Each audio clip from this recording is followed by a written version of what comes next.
What if I told you there are towns in the United States right now where you can buy a house, a real house, with walls and a roof and a yard, for less than $10,000? Not a fixer-upper deposit, not a down payment, the whole house, the deed, the keys, yours. You would probably say, that sounds like a scam. And honestly, that reaction makes complete sense, because we have been trained to believe that owning a home in America requires a six-figure income, a spotless credit score, and approximately one lifetime of saving. The idea that a house could cost less than a used car breaks something in our brains. But it is real, it is happening, and there are specific towns across this country where home prices are so low they will make you pull up Zillow just to confirm you are reading the numbers correctly. Now here is the part where we keep it honest with you, because this channel does not do hype without truth. Every single town on this list has a reason the prices are that low. Sometimes it is geography, sometimes it is the economy, sometimes it is history. Sometimes it is all three at once hitting the same place from different directions. Cheap homes are never the whole story, but they are a real story, and it is one worth telling completely. We are going to go through 10 towns where home prices will make your jaw drop, tell you exactly what is driving those prices, and give you the full picture of what life actually looks like there. No sugarcoating, no panic either. Just the truth about what cheap real estate in America actually means in the places where it exists. Like this video if you have ever looked at home prices and felt locked out of something that was supposed to be achievable. Subscribe, because we cover the real American housing landscape, not the version that makes everyone feel good. Let us get into it. Number 10. Saginaw, Michigan. Saginaw sits in the middle of Michigan's Lower Peninsula, and it was once a city that mattered enormously. Lumber, then sugar beets, then auto manufacturing. Saginaw had industry, population, and the kind of economic weight that built neighborhoods of solid brick homes and wide tree-lined streets. Then, the manufacturing left. And it left hard. Today, Saginaw has median home prices that hover around $30,000 to $50,000. You can find livable properties listed for under $15,000. Some go for under $10,000. And when you see those numbers on a screen, you do the thing where you look away and look back to make sure you read it right. The reason is straightforward and painful. Saginaw lost more than half its population over the past 5 decades. When people leave a city at that scale, housing supply stays, but demand collapses. The market responds the only way a market can. Prices fall. Keep falling. Fall until they reach numbers that look like errors. The violent crime rate in Saginaw is significantly above the national average. It has appeared on lists of the most dangerous small cities in America. The school system has struggled alongside the broader economic decline. Job opportunities are limited, and the ones that exist do not always pay enough to lift households out of financial stress. But here is what also exists in Saginaw. A riverfront that has seen real investment. A community of people who stayed precisely because they love the place and believe in its recovery. Historic architecture that in another city would cost 10 times as much. And proximity to larger Michigan cities for people who work remotely or commute. Is Saginaw for everyone? Absolutely not. Is the price real? Absolutely yes. Number 9. Terre, Haute, Indiana. Terre Haute is a western Indiana city of around 58,000 people that sits on the Wabash River and carries a long history in education, manufacturing, and regional commerce.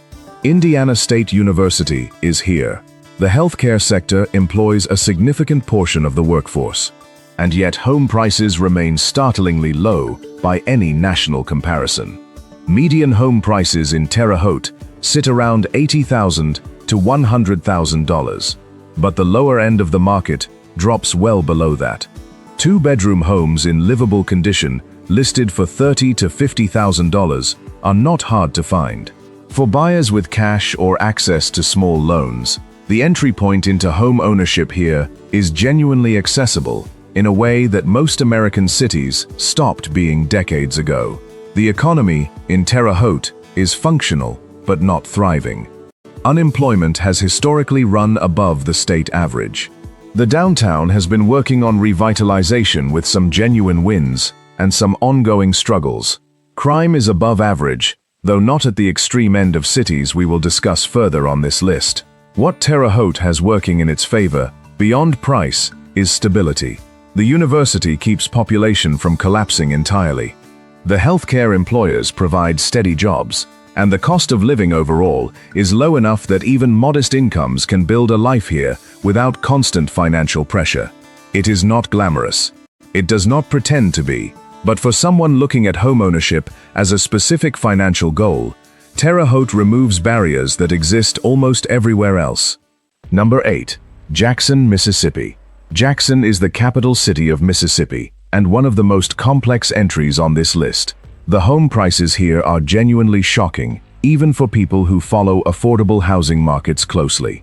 Median home prices in Jackson hover around $80,000 for the city overall, but specific neighborhoods and property types go far lower. Houses for $20,000 exist here. Houses for $15,000 exist here. In some cases, less. The reasons are layered and serious. Jackson has been losing population steadily for decades, as residents move to suburban areas or out of state entirely.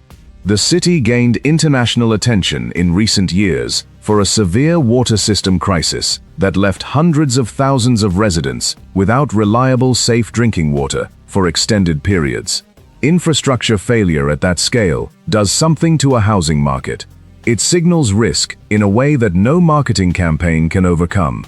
Crime in Jackson is high. The school system has faced significant challenges. The job market, while anchored by state government employment and a healthcare sector, does not generate the economic activity that drives housing demand upward. And yet, there is a Jackson that exists alongside those struggles. A food culture that is deeply rooted and genuinely excellent. A music heritage tied to the broader Mississippi Delta tradition. A community of artists, educators, and lifelong residents who are working on the city's future with real commitment. The infrastructure issues are being addressed with federal funding. Progress is slow, but it is present.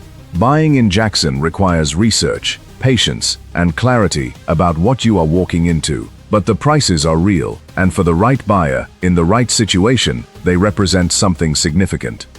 Number 7. Rockford, Illinois. Rockford is about 90 miles northwest of Chicago, which sounds like it should help. Access to a major metro, transportation corridors, proximity to a world-class city, and it does help, somewhat. But Rockford has its own set of challenges that have kept home prices well below what that geographic position might suggest. Median home prices in Rockford sit around $100,000 to $120,000. The lower end of the market drops into the $30,000 to $50,000 range for properties that need work but have good bones. For a city of around 140,000 people, those numbers are remarkable. Manufacturing decline hit Rockford the same way it hit much of the industrial Midwest. Factories that employed generations of families closed or drastically reduced their workforces. The unemployment rate has historically been above both state and national averages. Crime, particularly property crime, is above average. But Rockford has also been the subject of real revitalization energy. The downtown has seen investment. The arts scene has grown. The Rockford Art Museum and Nicholas Conservatory are genuine community assets. And for remote workers or people with portable incomes, the combination of Chicago proximity and Rockford pricing creates an unusual opportunity.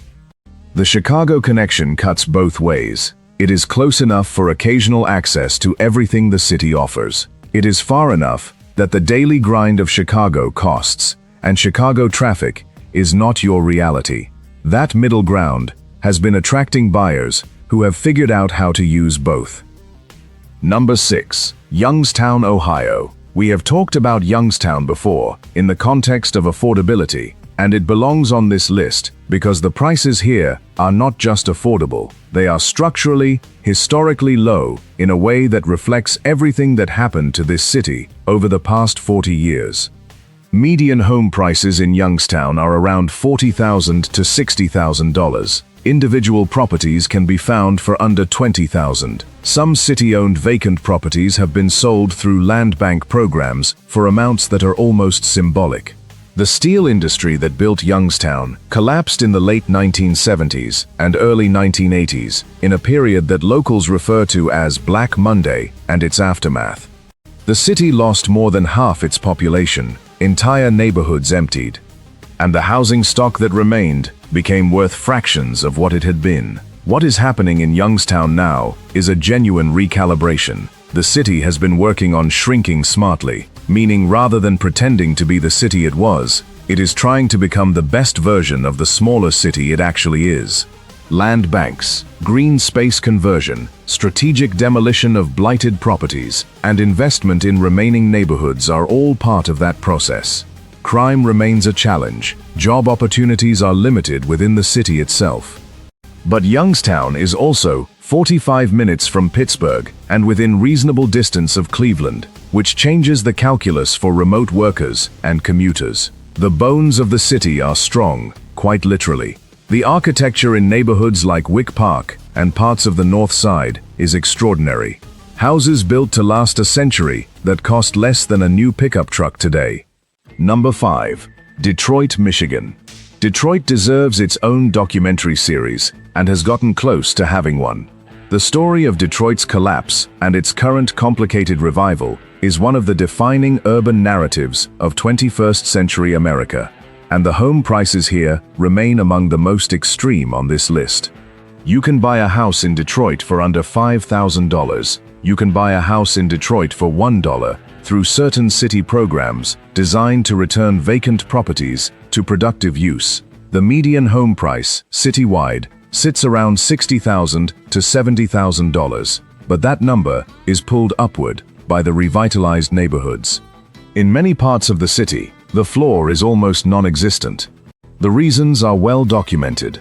The collapse of the American auto industry's dominance, white flight and disinvestment over decades, municipal bankruptcy in 2013, population decline from nearly 2 million people at peak to under 600,000 today. When that much demand disappears from a city built to house 2 million, the math of housing prices becomes almost abstract. What is also true about Detroit is that parts of it are genuinely thriving right now. Downtown and Midtown have seen billions of dollars in investment. The tech and creative sectors have established real footing. Restaurants and cultural institutions of genuine quality exist here. The Detroit Institute of Arts is world-class. Eastern Market is one of the great public markets in America. The challenge is that the thriving parts and the distressed parts exist in the same city, sometimes on the same street. Navigating that reality requires honest eyes and careful choices. But for buyers willing to do the work, Detroit offers something almost nowhere else in America can: the possibility of owning real property in a major American city for the price of a vacation. Number 4. Cleveland, Ohio. Cleveland appears on this list for the same reasons it appeared on our affordability list. The prices here are real, the city is real, and the gap between what Cleveland offers and what Cleveland costs is one of the most significant mismatches in American real estate. Median home prices in Cleveland sit around $80,000 to $100,000. In specific neighborhoods, particularly on the east side of the city, homes are available for under $30,000 in livable condition. The foreclosure and land bank inventory in Cleveland has historically kept a supply of deeply discounted properties available to buyers willing to navigate that process. Cleveland is a city with actual infrastructure, a major international airport, a world-class medical corridor, professional sports teams, the Rock and Roll Hall of Fame, nationally recognized museums, a growing food and beverage scene, a lakefront on Lake Erie that is being redeveloped with real ambition. Crime varies dramatically by neighborhood, and choosing carefully matters enormously. The school district has struggled, though individual schools and charter options within the city have stronger records. The job market, anchored by healthcare and finance, is more robust than most cities with prices this low. The story of Cleveland's low prices is not one of pure collapse. It is a story of oversupply meeting modest demand in a city that has not yet been fully discovered by the waves of buyers and investors that have already arrived in places like Pittsburgh and Detroit. That window may not stay open forever. Several neighborhood markets within Cleveland have already seen significant price appreciation as investment arrives. Number 3. Baltimore, Maryland. Baltimore surprises people on this list because Maryland is an expensive state. Washington, D.C. is 40 miles away. The coastal mid-Atlantic real estate market is brutal in both directions. And yet Baltimore has neighborhoods where homes sell for under $10,000. In a mid-Atlantic city, 40 miles from the nation's capital, the median home price in Baltimore citywide is around $170,000, which already seems low for its location. But the distribution is extreme. Neighborhoods like Sandtown, Winchester, Harlem Park, and parts of East Baltimore have prices that look nothing like the citywide median. Vacant row houses, the iconic Baltimore architectural form, have been listed and sold through city programs for amounts that make national headlines when people notice them. The reasons are familiar: population decline, disinvestment, high crime in specific areas, poverty concentration, and decades of policy decisions that directed resources away from certain communities. Baltimore's crime rate is among the highest of any major American city. That reality has shaped the market in profound ways. What Baltimore also has is Federal Hill, Fells Point, Canton, Hampton, and other neighborhoods that are expensive, vibrant, and desirable. The city contains extraordinary architecture, a genuine waterfront, world-class institutions including Johns Hopkins University and hospital, and a cultural identity that is fiercely its own. The contrast within Baltimore is sharper than almost any city in America. The distance between a $10,000 row house and a $500,000 row house can be measured in blocks. Understanding that geography is everything when it comes to buying in Baltimore. Number 2. Gary, Indiana. Gary, Indiana is the most extreme example of post-industrial urban collapse in a city that most Americans have at least heard of. Located at the southern tip of Lake Michigan, directly adjacent to Chicago, Gary was built by U.S. Steel at the turn of the 20th century as a company town designed to produce steel and house the workers who made it. At its peak, Gary was a prosperous, culturally rich city of nearly 180,000 people. Today, the population is under 70,000 and falling. Home prices reflect that reality in the most direct way possible. Median home prices in Gary are around $30,000. Individual properties can be found for under $5,000. The land bank and city auction process regularly moves properties for amounts that seem disconnected from any normal understanding of what real estate costs. The challenges in Gary are severe. Violent crime is among the highest per capita in the entire country. The school system has faced extreme financial and academic struggles. Infrastructure is deteriorating in ways that affect daily life. The economic base is minimal, and the proximity to Chicago, while theoretically an asset, has not translated into the investment and recovery that proximity alone might suggest. And yet Gary has something that keeps appearing in conversations about its future: location, the lakefront, industrial land that is genuinely valuable for the right development, and a handful of community organizations and committed residents who are not giving up on a place that was once genuinely great. Gary is the highest risk entry on this list. The prices are real. The challenges are equally real. Anyone considering buying here needs to go in with complete honesty about what that means. Number 1. Centralia, Pennsylvania. Centralia is unlike anything else on this list. It is not a city that declined because of manufacturing loss or population shift or policy failure. Centralia is a town that is literally on fire. In 1962, a coal seam beneath Centralia ignited. The fire has been burning underground ever since, 62 years and counting. The ground in Centralia cracks and emits smoke. Carbon monoxide levels have made areas of the town dangerous. The state of Pennsylvania condemned and demolished the vast majority of homes and buildings beginning in the 1980s and relocated most of the residents. The population that once reached over 1,000 people has dropped to a handful of remaining residents, estimated in the single digits to low teens, depending on the year. The home prices in Centralia are effectively zero because there are almost no homes left to buy. The few structures that remain exist in legal limbo.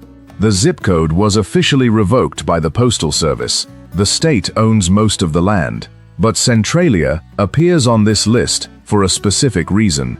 It is the most honest illustration of why cheap real estate is never just about the price. Something is always happening beneath the surface, sometimes literally. Every town on this list has a reason the prices are what they are. In Centralia, that reason is visible from the road. The smoke rises, the ground shifts, and a town that was once home to a real community is now primarily a reminder that some costs cannot be measured in dollars. Centralia gets about 50,000 visitors a year now. People come to see the abandoned highway, cracked and swallowed by underground heat, to see the graffiti that has turned the ruins into a strange outdoor gallery, to understand what it looks like when a place reaches the absolute end of the line.